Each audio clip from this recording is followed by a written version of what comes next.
Thank you very much, James. Yes, there is a map. It looks rather cool, to be fair. So here we go then. Last game of day number 1, weekend number 1, and it's been short and sweet. I'm not going to lie, I'm not used to these kind of dates. I'm actually going to be able to go see my wife before she goes to bed, to be honest with you. It's usually waiting until the midst of the evening. Probably same for you, actually. What's it like to be working through the day?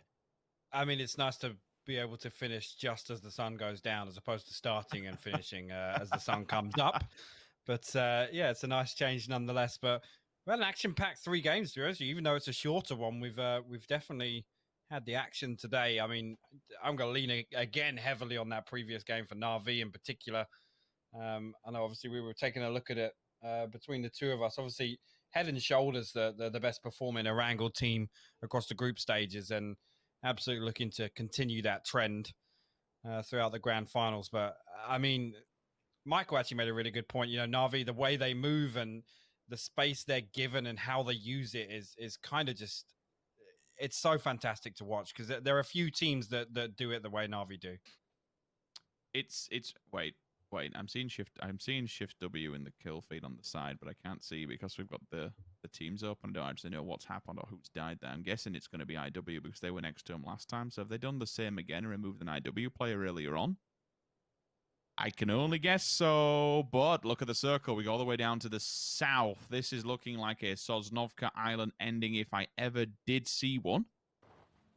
They've got a little bit of presence from some other teams over on that side, so they have got to be careful nonetheless. But not expecting too much to pop off. Actually, example, we'll be defending this crash from TSM after picking up a kill on the bridge side. They come over. Melman's going to find Miraku as well. Example now looking for it, but Iroh's going to shut him down with the M4. The trade's going back and forwards, and Iroh will fall now, and that just leaves one member standing for TSM. And again, a very, very volatile start for TSM, and it's come to bite them in the arse, Rich. A second 16th place placement would be absolutely catastrophic.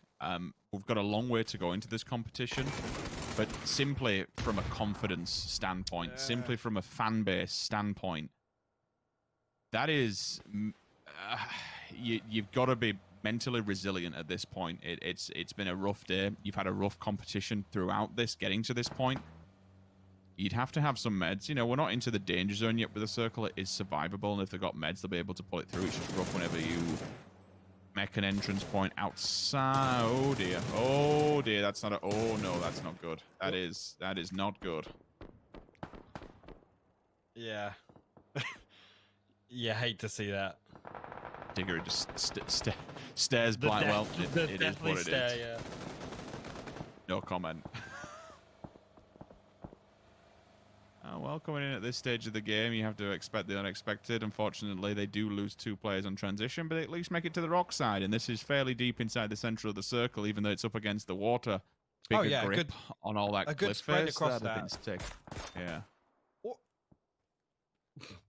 Chris just getting dropped. I mean, great off angle here from Tornado Energy. The split really punishing Shift W there.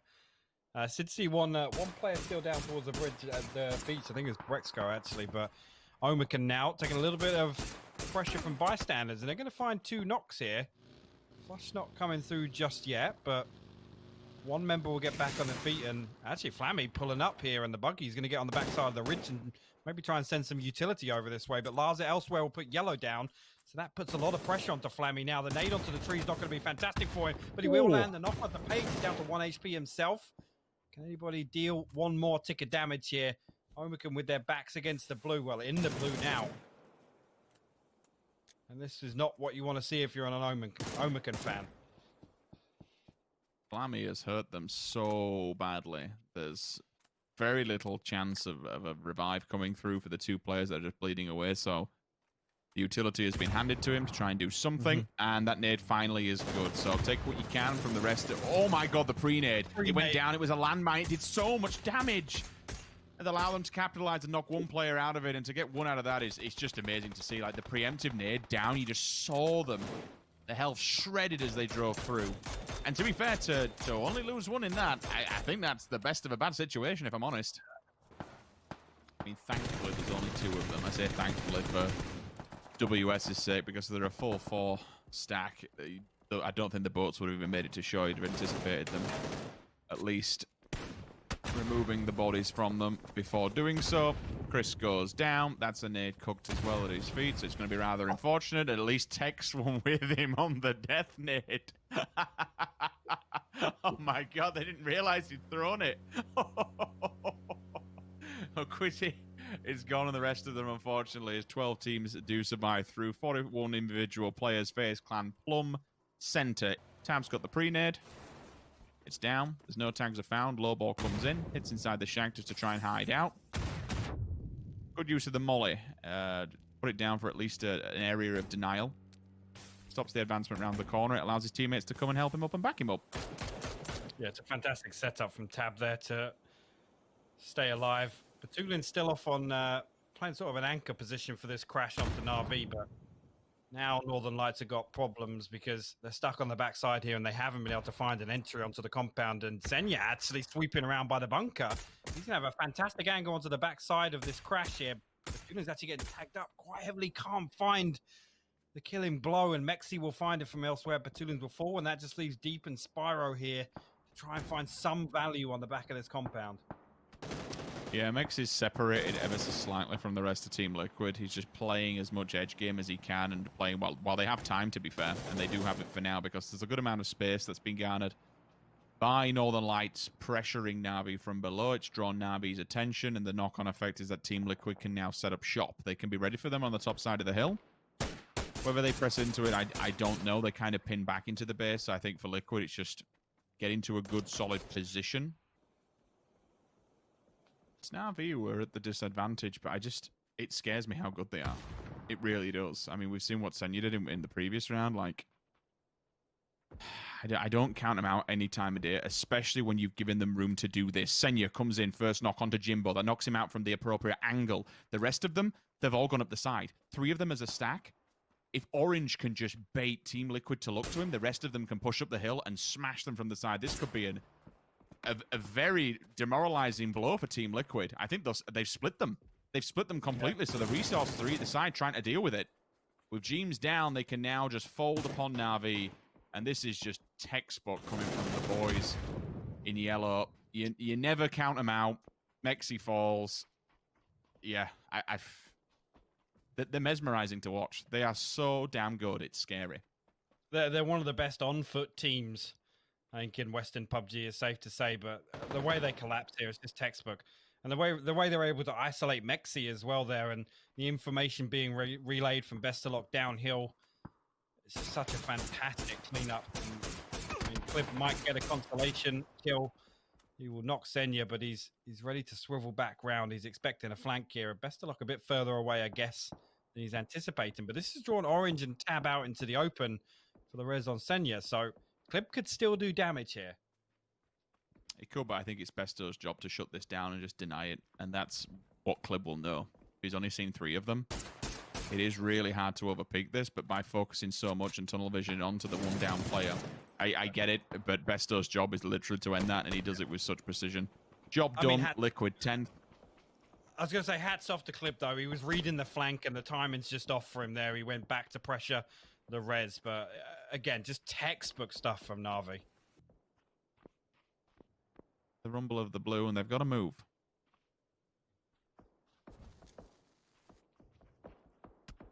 FaZe still just chilling. And again, the 3rd time today I'm talking about it, but the compound got themselves gifted. Unable to really find too much value here, but Ents, one man standing now. Tixu going to get the flush onto Max. Maybe try and find something else off string. Super close by. The underhand Molotov out, the underhand nade in. He's going to have to swing outside the door. He's really connected, but fantastic work from Tixu there to duke around the vehicle. And he will stay alive for Ents for the time being, but you glance your eyes over to the mini-map, it's a matter of when, not if. Senya biding his time.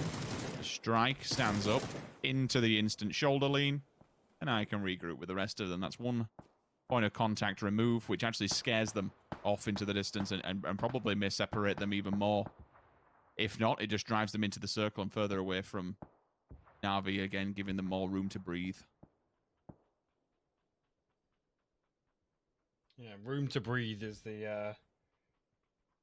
I mean, room to punish, I would word. They've got Senya off, a big off angle. But again, I mean, I said it already. Michael said it fantastically. It's the way they use space and how proactive they are in absolutely maximizing the value they got off it. Look how much pressure they're applying into the circle here.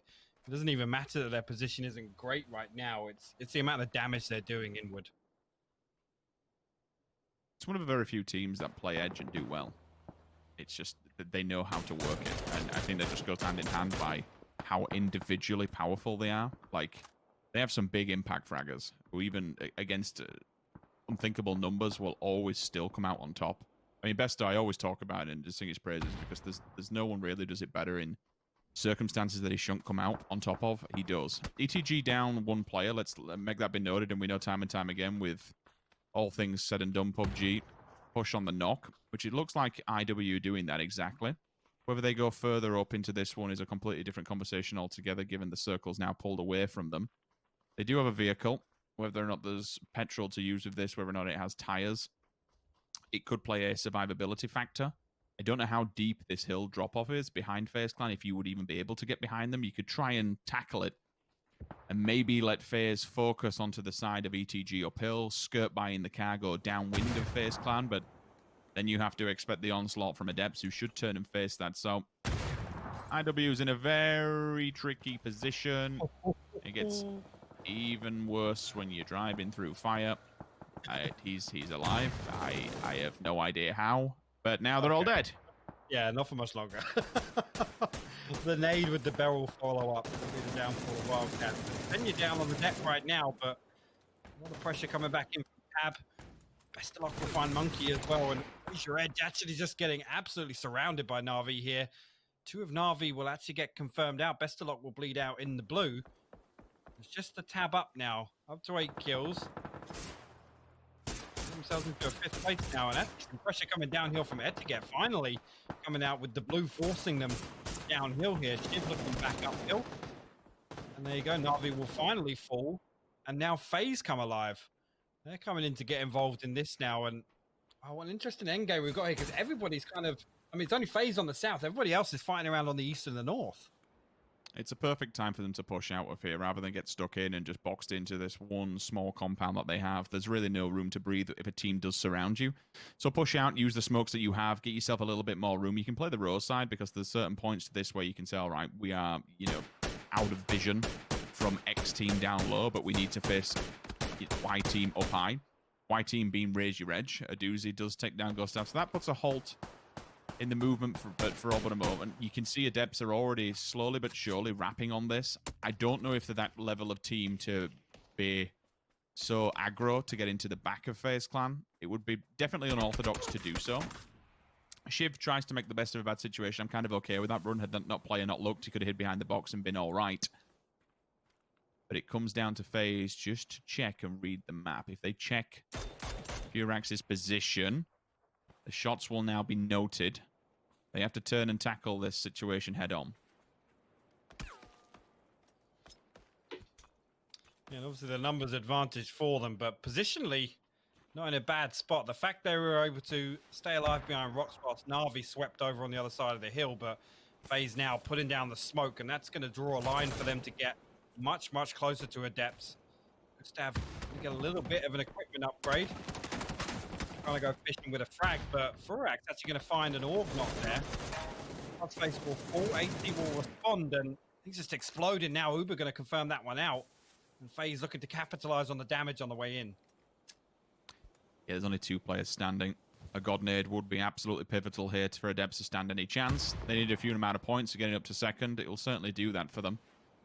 But the numbers advantage just is not in their favor. Maybe you can utilize the level 3 gear, but just look at the sheer amount of smokes. Furax has fallen.